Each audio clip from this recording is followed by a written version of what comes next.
Welcome to another episode of One of Us Knows What They're Talking About, and the other one is you. I'm Lori Burch, your host. Join us as we discuss and unpack wills, trusts, estate planning, and probate law in a way that's actually informative, interesting, and, well, hopefully entertaining. Because if you don't have a will, the state of Texas has one for you. Let's dive in.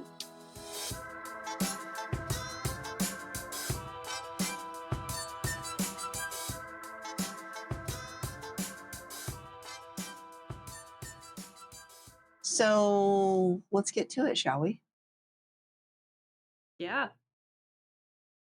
We shall. Shall we? Okay. This is a good topic today, as they all are every day. But let me tell you how this started. And I feel like we've added on to it, but basically we're going to talk about the 5 rules that I've created for staff, people, life. And what I was thinking we would do before we talk about these is to just name the 5.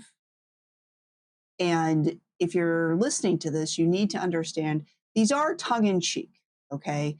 Then what we'll do is break down why I'm saying this about each one of these rules. But there's the 5 rules for life, or maybe at least relationships. How's that? Relationships, because I could come up with some other rules there. So important to remember that these are tongue-in-cheek. So don't write any hate mail. Ooh. Sarah, did you get hate mail? No. Let's get our first piece. No. Listen, I'm shocked. They wouldn't do that. I don't think people do that anymore. I think they just post about things or make videos about things. So anyway, it is tongue-in-cheek. Don't take this too seriously, but underlying each one of these rules that we're going to go through is some experience in real life experience and some thoughts for you to have. And they are mostly based on legal cases, but some of them are experiences that I've had, or I know that others have had, but a lot of them relate to what we experience here at Burch Law.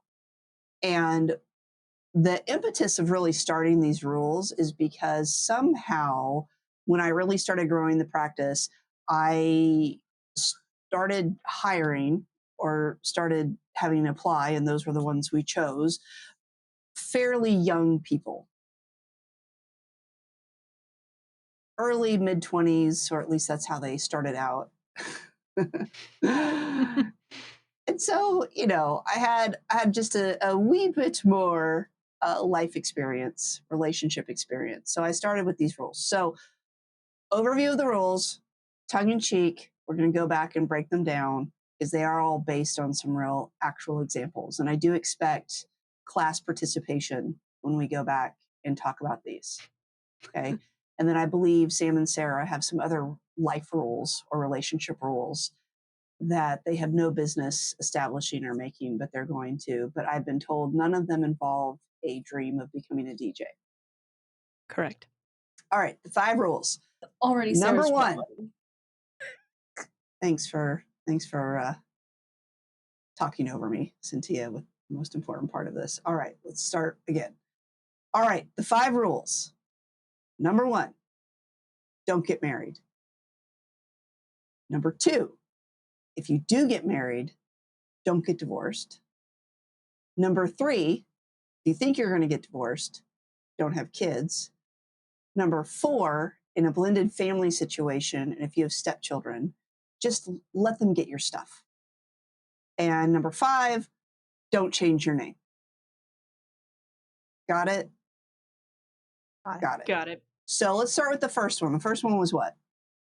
Don't get married. Don't get married. Woo. All right. Why do you think?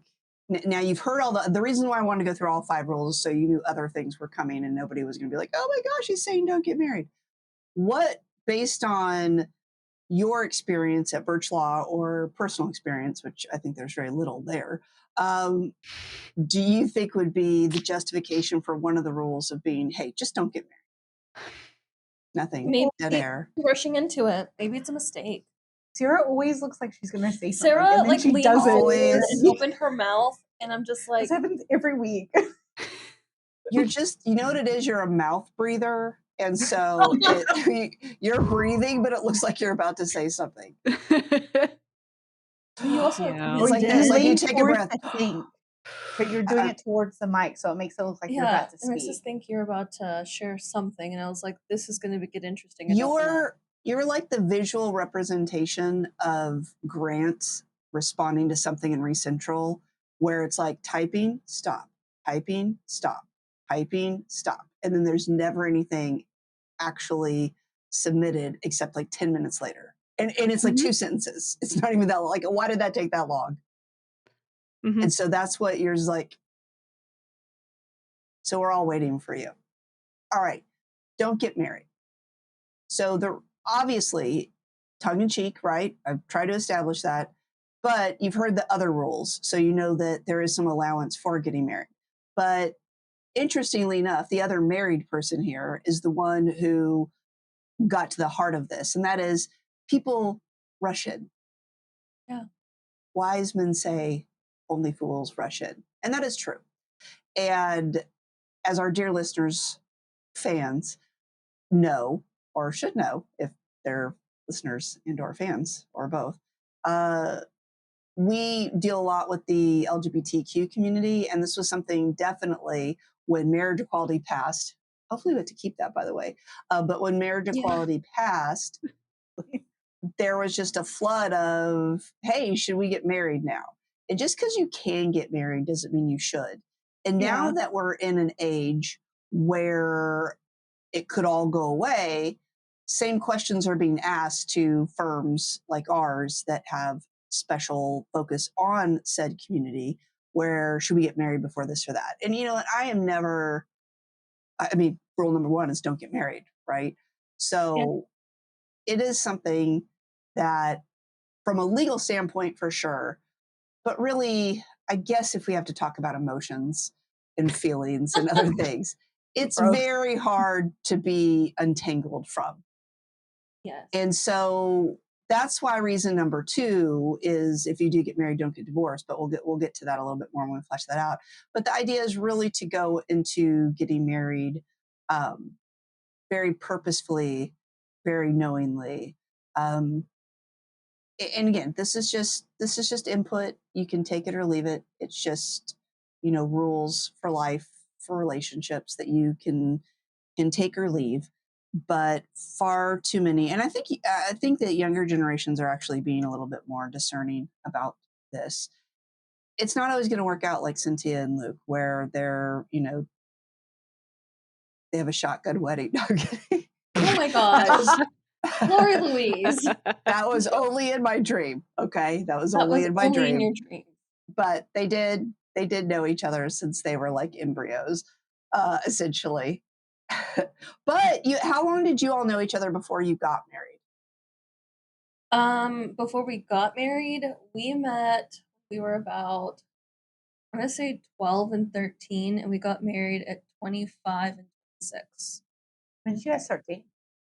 Around 15. So like we knew each other and we were really good friends. And then we were like, yeah, sure. But then the thing is, we always had this thought of we need to be real with ourselves, and if we're gonna grow, if we're gonna like actually be happy.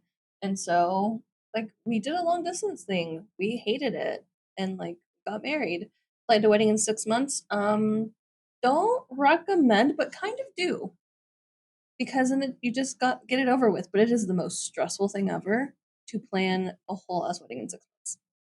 Just put it out there. It's stressful to plan a wedding, period. And no Yes. matter how low key you think it's going to be, depending on how event. domineering your parents are, it never is, because it will never ever be about you. Yes, I know.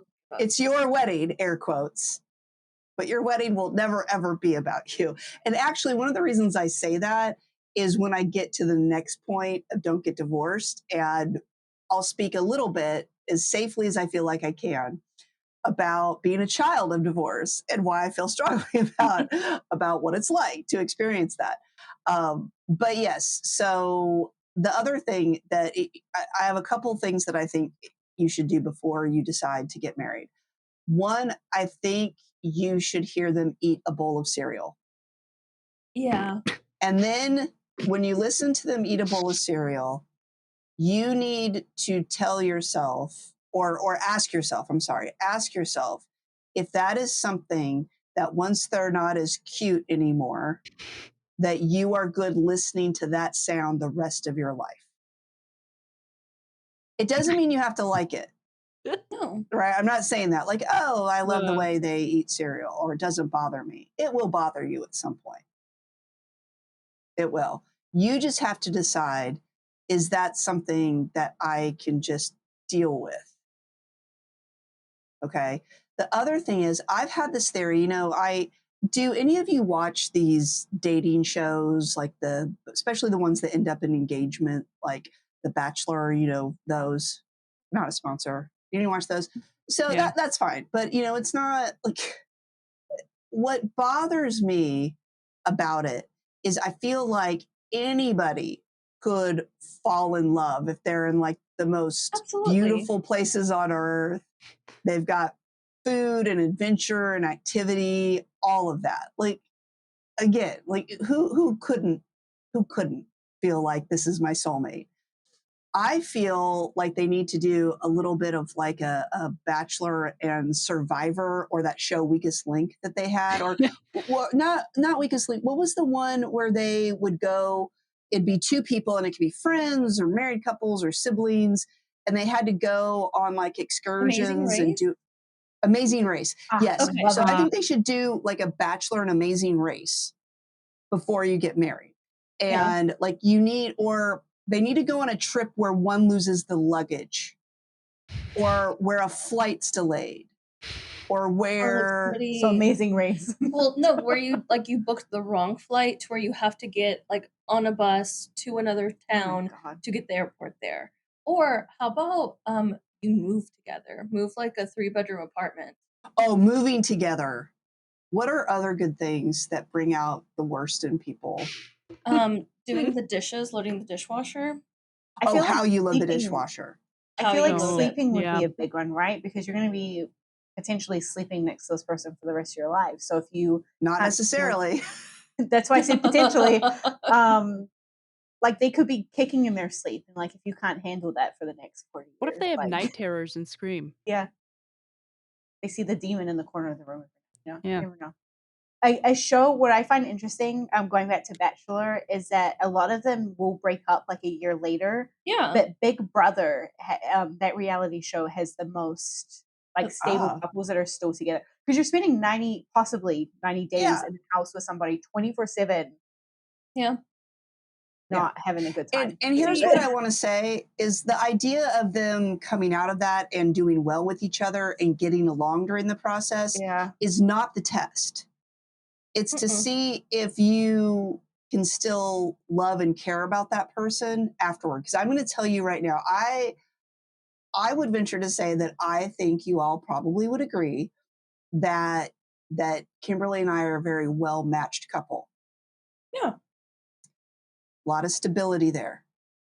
I am telling you right now, if we went on Amazing Race together, we would kill each other. You would quit within 5 minutes. No, there would. Somebody would have to be restrained. Yes, it would not be good. And it would be Lori. And the way that it would, of course it would be. And the way it would happen is the first couple episodes, if they edited it accurately, people would be like, wow, Lori's really rude to Kimberly and she's so sweet.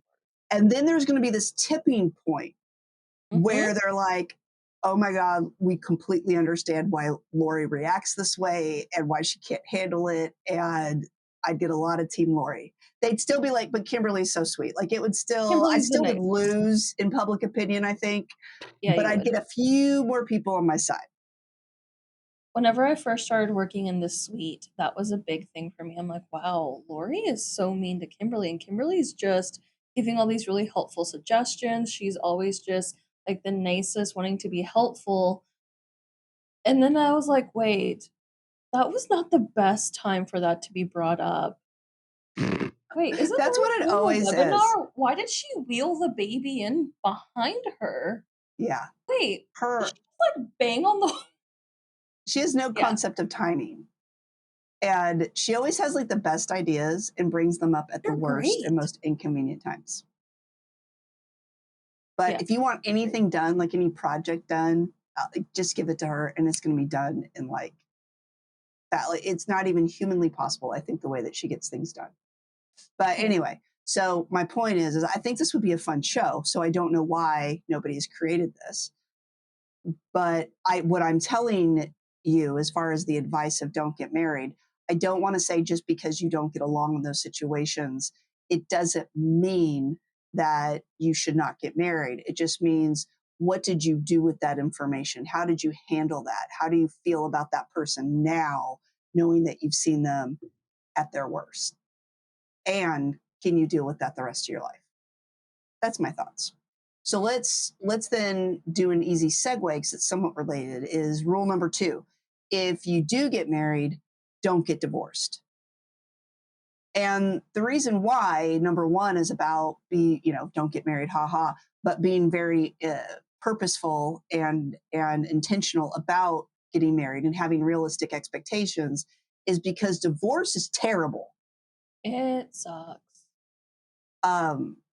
We're in a community property state in Texas, and we have far too many people who come to us and they're not happy with their spouse, so they want to set up their documents, their wills, their trusts, powers of attorney and stuff without any knowledge of the spouse. And there's certain things you can do, but because it's a community property state, your assets are commingled. I mean, there's only so much that you can do and create, and wanting to hide things and this and that. I mean, the degree of clients that we have, and we don't do family law, meaning we don't do divorces and separation and child custody. We don't do that. So the extent of people that we have that want to keep things from their spouse, or they're thinking about divorce but haven't communicated that to them, it's really quite insane. And it's such a messy, emotional, expensive process to go through. And so if you've done your due diligence and really making sure that you feel confident about the person that you're getting married to, then before you're ready to call it quits, and hey, I've got a divorce under my belt. I've learned the hard way sometimes. And a lot of people have to have starter marriages. But before you call it quits, like really examine and give it your all. Like really make sure that this is the right decision.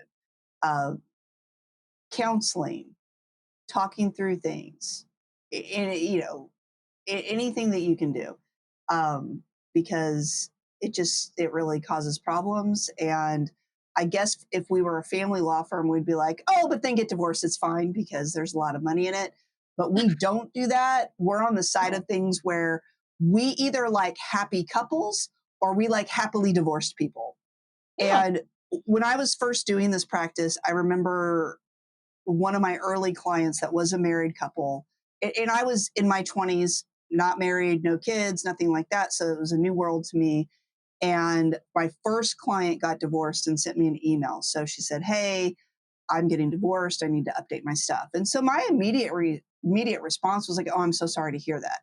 And I hadn't even hit send on my email before I got a reply back. It's like, I'm not, it's the best thing ever. And I'm like, my bad. And so now, when I hear people who say we're getting divorced, is I'll say, congratulations.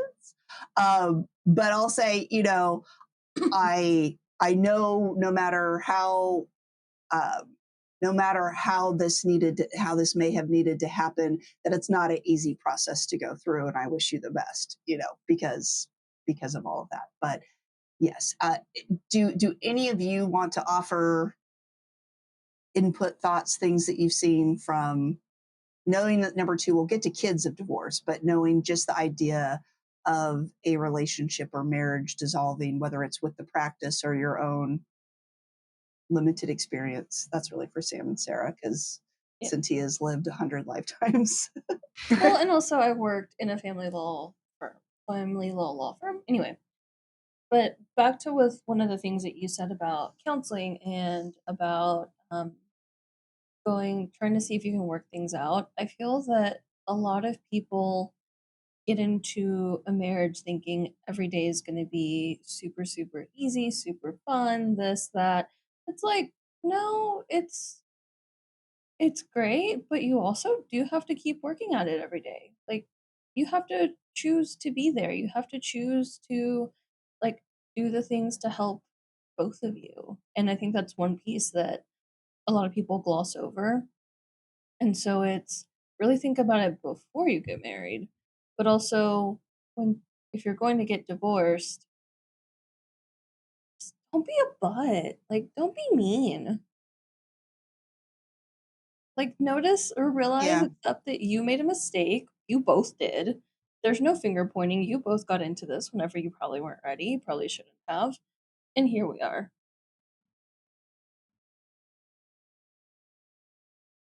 You have Indeed. to own your own stuff.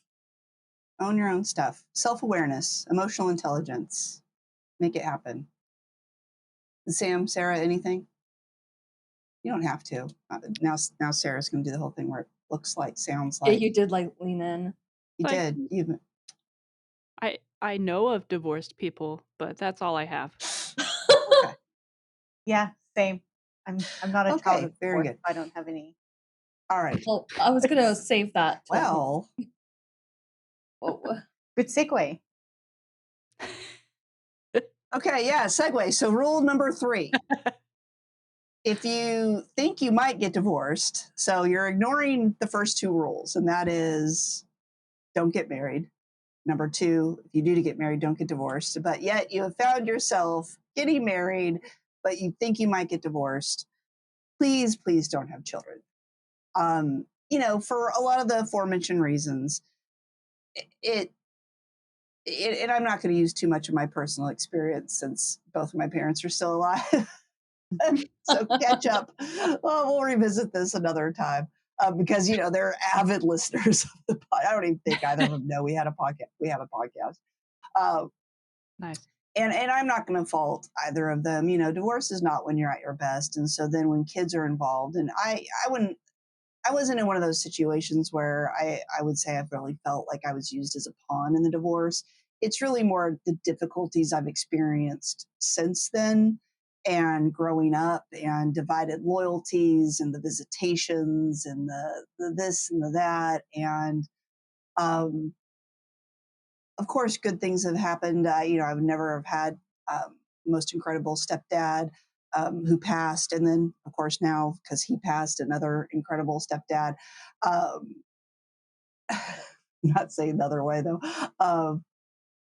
And then my dad's married some nice ladies, and some not so nice ladies. He's got a few We under weren't his sure if belt. there were all ladies. Let's just Well, some that can mean a lot of things, Cynthia. They're all women. Okay. Circle Some out. better than not. And but yeah, it's when we were talking about marriages earlier, or not really marriages, but weddings, that's really one of the areas where I was like, man, it's just balancing, 2 people. And it even happened when my graduations, and like I had 3 graduations and they were all 3 different versions of hell. There was my high school, my college, and my law school graduation, which I wasn't even originally going to have my law school go to my law school graduation because of this very instance. But I was seeing a therapist at the time, as I have many times throughout my life, which is why I believe very strongly in therapy. And she convinced me that it was an important thing to acknowledge as an accomplishment, and so I made it happen. And I, the high school graduation was a disaster. The college graduation, I learned from it, so I kept things very separate. And then my law school graduation, I was a lot more intentional, where I gave them both their own time. And then by the time I got married, I was just like, you know what? You all just sort this out. Like you're going to be in the same room. And now that we've had, kids and we've had birthday parties here at our house, and if they're, but if my dad's in town and my mom comes over, like you all, I can't anymore. I've got my own kids. I just can't with you. Just deal with it. And they actually do very well Yeah, together they're now. great. Yeah. So it's fine, but it really does take a toll on children. And so again, these are tongue in cheek, and I know that it can strike a nerve with a lot of people. And just so you know, it comes from, personal experience, a lot of this. But certainly when it comes to when we're trying to help do the legal planning for people, it's a real struggle because, if you've had children and you don't think that your ex-spouse is the best person to raise them, that's who there's very, very limited circumstances where you can exclude their other parent from being the one who would raise them, no matter what he's married to. Uh, but preventing them from raising them. Now you can, though, and this is important, you can prevent your ex-spouse, your children's other parent, from controlling any of your money and assets. And that's something that we always try to tell our divorced clients that they can do. But yeah, if you can have the foresight, you are not going to listen to don't get married without putting some intention and planning and thought behind it.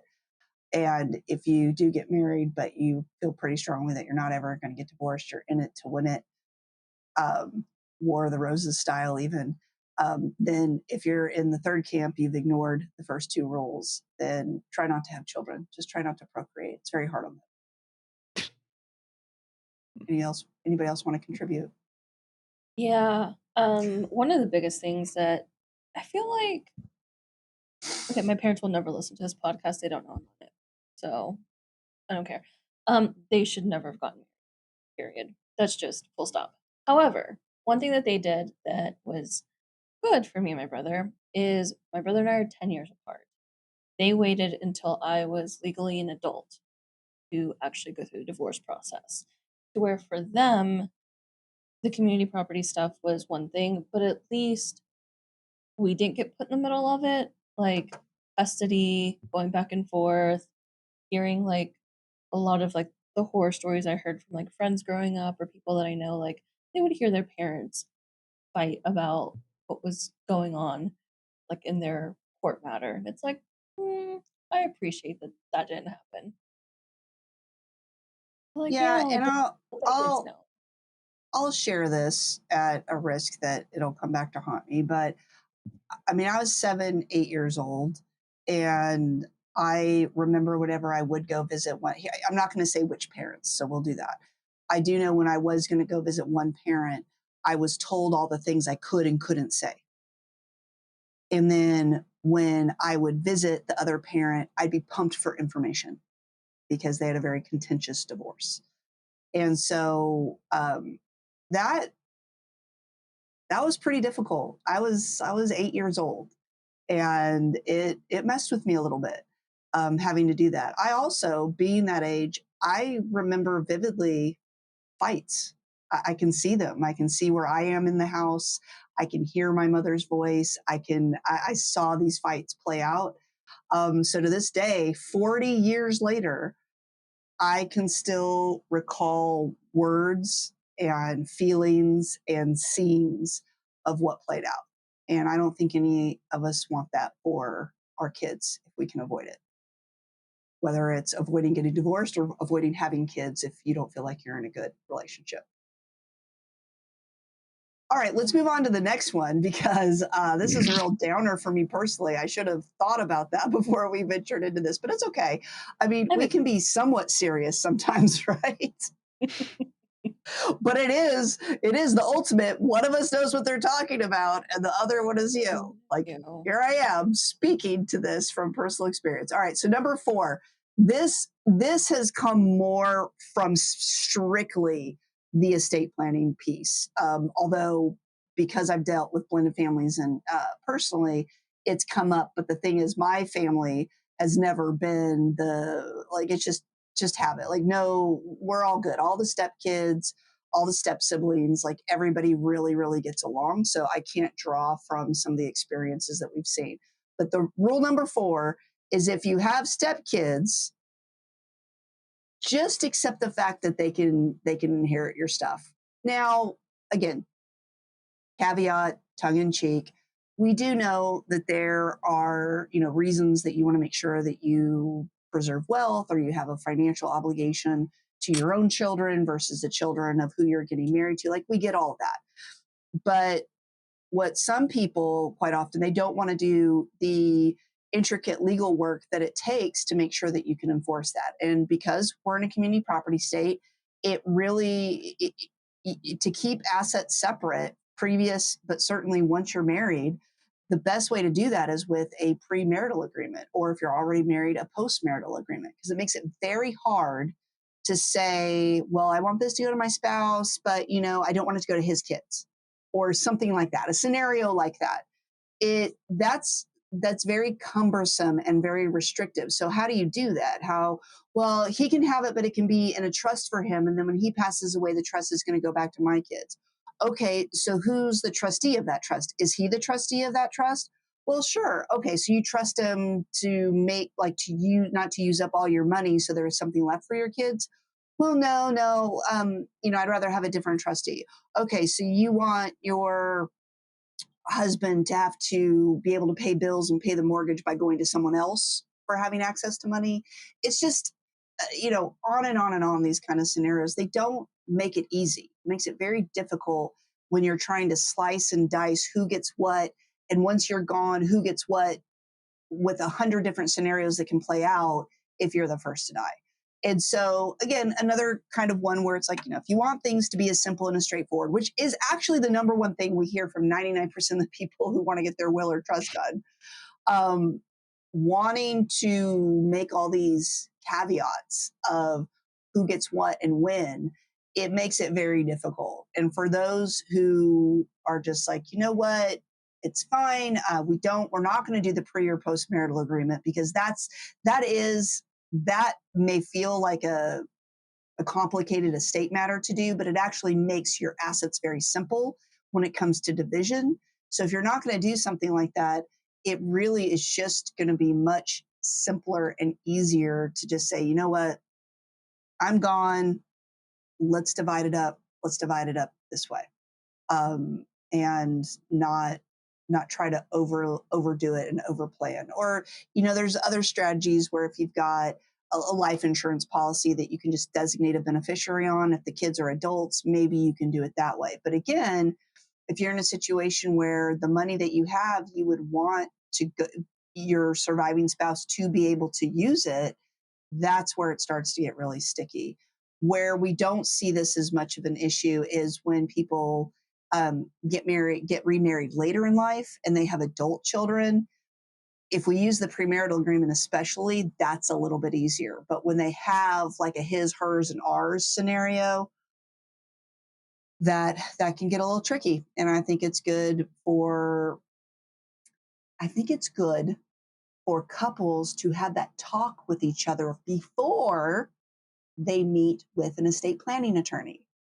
Because Why when not you during? decide, because it helps if you've gone through some sort of discussion and are on the same page with each other, because there's been far too many meetings that I've had and other attorneys at our firm and other people at our firm, frankly, have had, where we know this is the first time they're having this conversation and they're not being completely forthcoming with one another. So when they walk out of the office, I mean, we're in business to make money. We do it by helping people with very important things, but we are a for-profit business. So for you to meet with us and then to walk out our door and know that, well, that grenade just went off and the two of you are going to be going back and forth on stuff for quite some time. Who knows if you'll ever hire us? It's not beneficial. It's not beneficial to us from a selfish standpoint, but it's certainly not beneficial if you want to get anywhere and actually get something done. Try to start having those conversations about how you would imagine things to be divided up.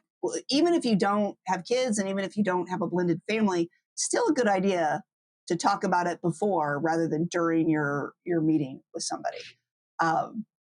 So wait, are you Thoughts? saying that counselor at law doesn't mean that you can counsel them on these things? I would rather not. No, there is no actual training that attorneys have when it comes to therapy or emotional distress. They just have Please work it emotional out. distress. Just work it out. Just work it out. Okay. So the final rule for relationships from Lori L. Burch Esquire is don't change your name. Now, of course, if you want to change your name, right?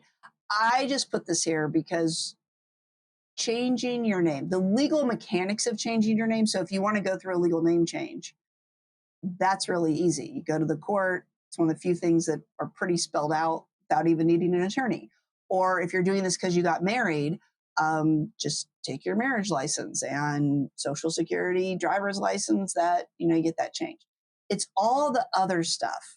It's, oh, we have our trip booked to Hawaii and my ticket's in this name and now I have this name. Or it's passports, or it's how your name is listed on bank accounts, or how your home is titled, or how your beneficiaries are set up, or at the HR department at work. I mean, it's just, if you change your name, be committed to that name. So for people who change their name through marriage, understand that if you do get divorced, is that a name you want to keep with? If you have kids and they have the surname of the person that you married, do you want to keep that surname at least while they're in their growing years so that you have the same name as your kids? Like, how do you feel about all of that? Something that I've seen more recently is couples who will agree upon a completely third name, and that's going to be their family name. I mean, Right. maybe that's the way to go, or hyphenated names or what have you. We talked about this when Jamie Dugan was on last time, is just how people don't actually know what their legal names are, which is just really quite shocking. But changing your name is really a big legal and social undertaking. And by social, I mean all the other things that you would have to do in society to make that name change. And then if you want to change it back because you got divorced, it's just wash, rinse, repeat. It's messy and difficult. If you just don't change your name, you don't have to do any of that. I did see something, and this is completely not researched, by the way. It was just one of those things because everybody's in a mad panic about something going on during current political times where something about preventing women from being able to change their names if they get married to their husband's names. Oh, no, it's not that. It's about voting. It's about you can only vote with your given name at birth.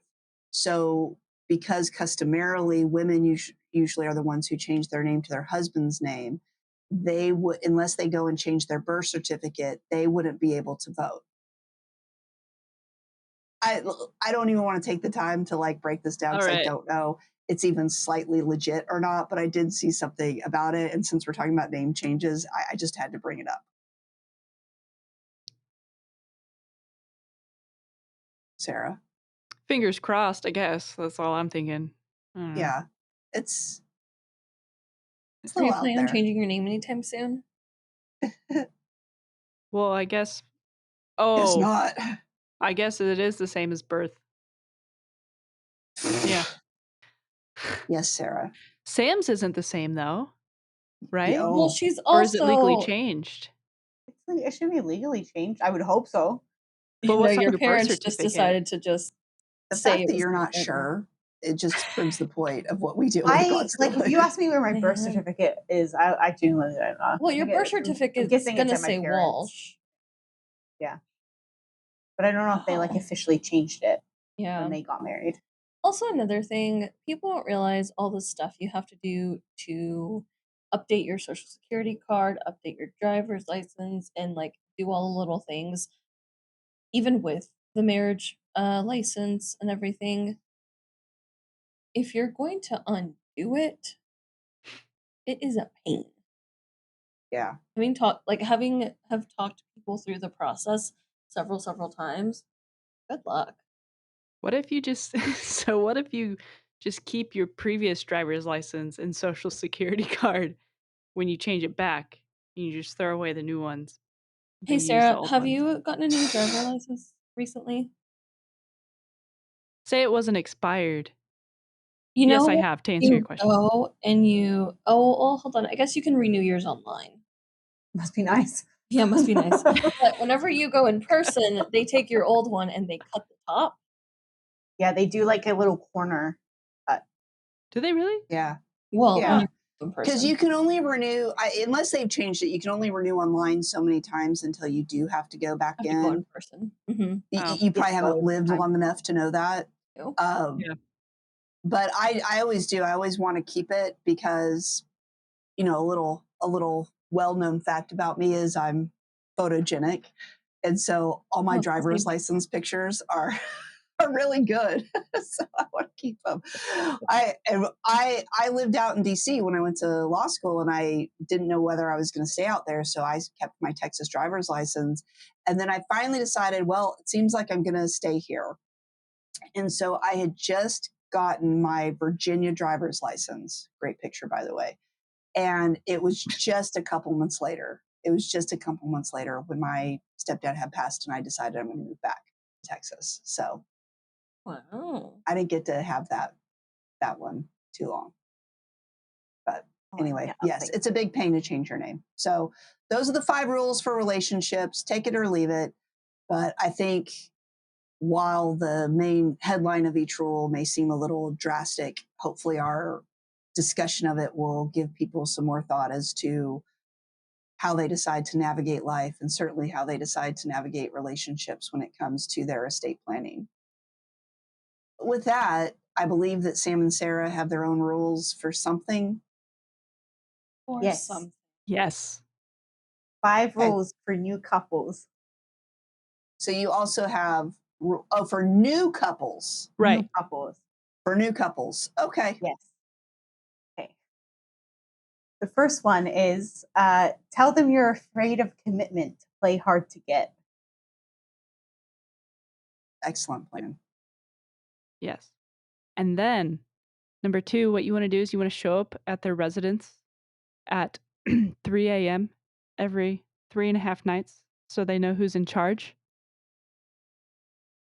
How do you do that every 3.5 nights? That's up to you. Like you do Wait. 3 and then 1. Sure. There was no rhyme and reason to the hop. I'm going to venture to say that these were not very well thought out. I mean, some of it's just up to your interpretation. What do you think is 3.5 Also, nights? I hope Is that neither of you have done these things. No. You think that saying 3.5 days is subject to interpretation? Yeah. That is the exact problem of where we No. are in this world right Every now. 3.5 nights, not days. Yeah, sorry. It says nights. Does say nights. I still feel like that's not subject to interpretation. We'll just say 3 nights just to make it easier. We'll take There out you the go. 3 or so Okay. nights. Yeah. Okay. I'll Okay. even The give you next 3 or one, so. the next rule for new couples: slowly steal one of their socks every few weeks and then find it a month later, so they associate you with with happy times, which is having their full socks back. Isn't that kind of like gaslighting? More like conditioning. Okay. Okay. So next, Hey you guys, want to hey guys, propose. hold on. I need to add something. My vacuum robot accidentally does this to us quite frequently.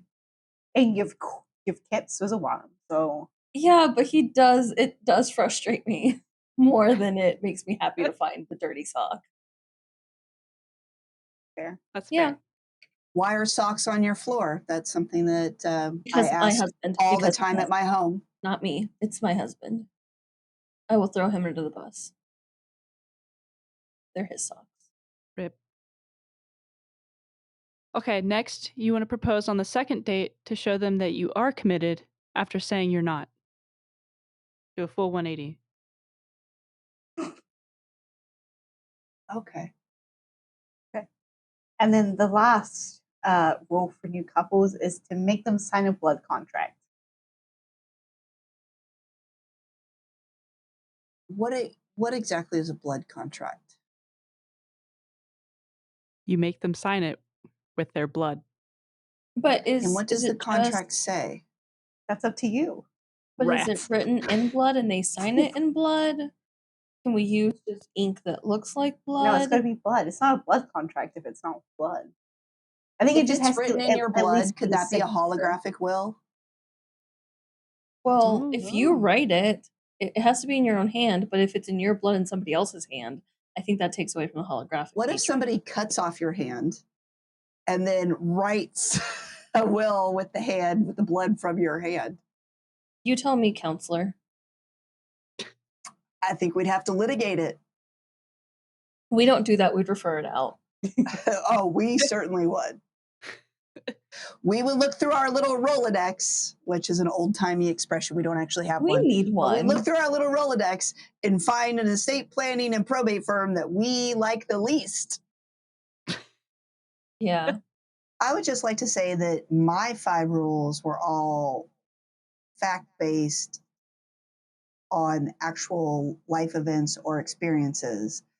And your 5 rules are complete nonsense based on nothing. Yes, I these have mean, not been isn't that proven. yeah? Isn't that usually how our segment goes? Both of you Suppose don't like that's the true. sight of blood. I don't mind blood. I don't mind blood. Wait, whose blood is it? Body. Like I'm not gonna faint at blood. I watched the needle go in. It's fine. Your own Oh, arm? okay. Like We on your are own arm, though? now, Yeah. no, we have now reached a Well, point where Sam, I not can't you. I take had it broken anymore. with it. Okay. So to sum up, there are lots of different rules for new relationships, marriage, what have you. You decide which ones you want to take or ignore. But I will say, with my 5, if you ignore any of them, don't say I didn't tell you. Thanks for listening. And just to cover all our bases about what you just heard, I'm sorry and you're welcome. Make sure you subscribe so you never miss an episode. And tell your friends about us. We do webinars and live events. The best way to stay up to date is to follow us on Instagram, Facebook, TikTok, and YouTube. Links are in the show notes. If there's a topic you'd like us to cover, maybe you have a question you'd like us to answer, or maybe you just want to say hi, hit the link in the show notes or go to burch-law.com/podcast and fill out the contact form.